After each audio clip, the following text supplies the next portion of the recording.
Good morning, viewer. Welcome to our Active USA. Here's a breaking news. Limited movement through Ukraine evacuation corridors. Heavy weapons fire appears to have disrupted some routes of civilians being brought out of affected areas after Ukraine and Russia agreed on several protected corridors. Experts breaks down Putin's nuclear threats. Harris trip to Poland and Romania turns fraught after US rejects Polish plan to get jets to Ukraine. See one mother's reaction after finding son.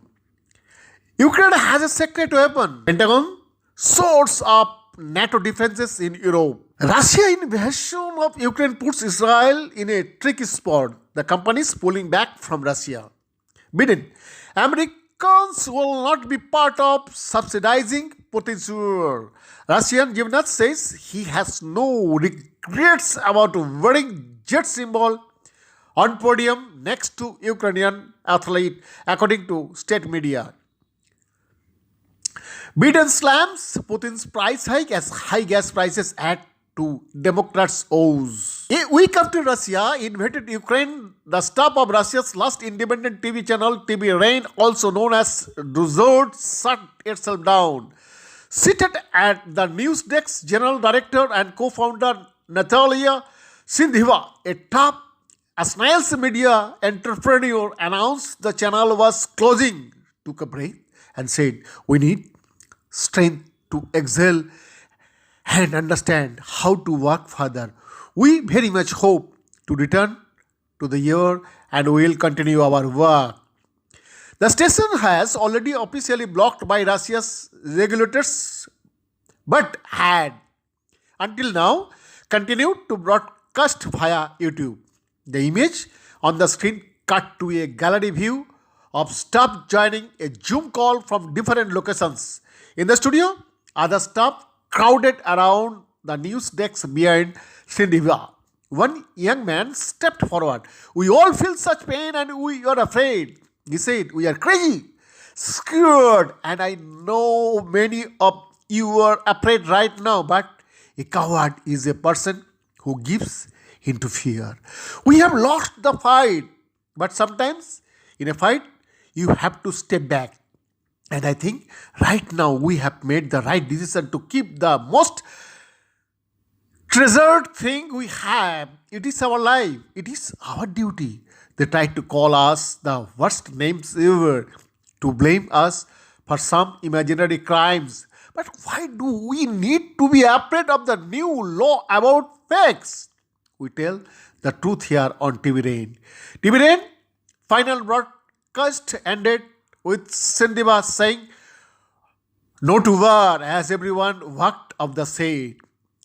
The word war was a violation of a new law that forbids media operating in Russia to use the words war, attack, or invasion to describe President Vladimir Putin's decision to unleash his forces against Ukraine. Instead, they are to use the Kremlin's Orwellian for special military operation.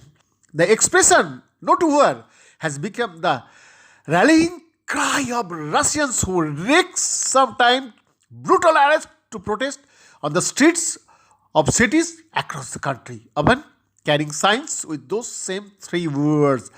As TV Rain employees filed out of the studio, the channel began broadcasting black and white film of Ballet Swan Lake, just as Soviet TV did during the 1991 coup against President Mikhail Gorbachev, the death of Soviet Premier Leonid Brezhnev, and other destabilizing moments, playing the ballet over and over again on television.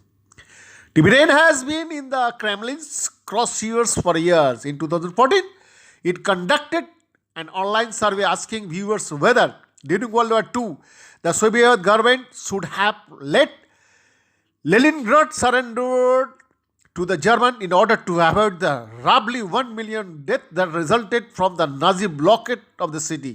Putin's parents survived the Leningrad blockade and his government was furious that such a scared demonstration of bravery was being questioned.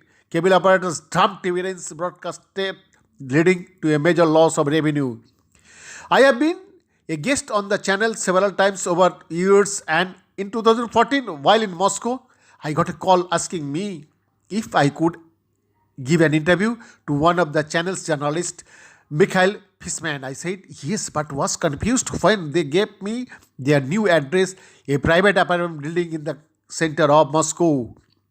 I went in the elevator, knocked at the door, and entered to find myself in a large, makeshift studio set up in the living room. The makeup room was in the bathroom. All windows were blocked out with curtains, and I was told not to refer to where the studio was located. As Fishman explained, the landlord of their previous office was under pressure not to rent to them, and they were using a friend's apartment. TV's Rain eventually was able to keep broadcasting the news, but it continued to anger the Kremlin with its coverage and anti-government protest and the anti-corruption activities of Kremlin's critic Alexei Navalny. In the summer of 2021, it was officially declared a foreign agent and required to include an announcement in every broadcast or website report. This report is distributed by a foreign mass media outlet carrying out the functions of a foreign agent and a Russian legal entity carrying out the function of a foreign agent. Beyond this report, First Active USA.